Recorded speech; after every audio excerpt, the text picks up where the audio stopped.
এবার আনুষ্ঠানিকভাবে পশ্চিম তীর দখলের পথে ইসরায়েল। এরই মধ্যে এ সংক্রান্ত একটি বিল পাশ হয়েছে দেশটির পার্লামেন্টে। তবে এতে মত নেই ইসরায়েলি প্রধানমন্ত্রী বেনিয়ামিন নেতানিয়াহুর।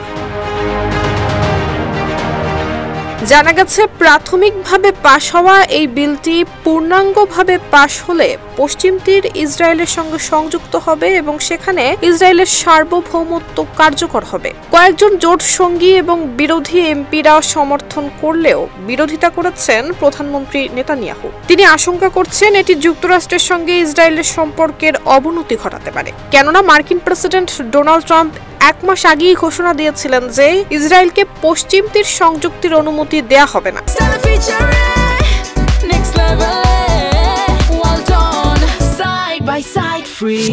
একই সময় গাজায় যুদ্ধবিরতি টিকিয়ে রাখতে মার্কিন ভাইস প্রেসিডেন্ট জেডি ভ্যান্সও এই সময়টাতে ইসরায়েল সফর করেছেন। অন্যদিকে নেসেটের ফিলিস্তিনি ভূমি সংযুক্তির প্রচেষ্টা দৃঢ়ভাবে প্রত্যাখ্যান করেছে হামাস। পাশাপাশি এই সিদ্ধান্তের তীব্র প্রতিক্রিয়া জানিয়েছে ফিলিস্তিনি পররাষ্ট্র মন্ত্রণালয়, কাতার, সৌদি আরব এবং জর্ডান। এই পদক্ষেপকে আন্তর্জাতিক আইনের প্রকাশ্য লঙ্ঘন বলে আখ্যা দিয়েছে তারা।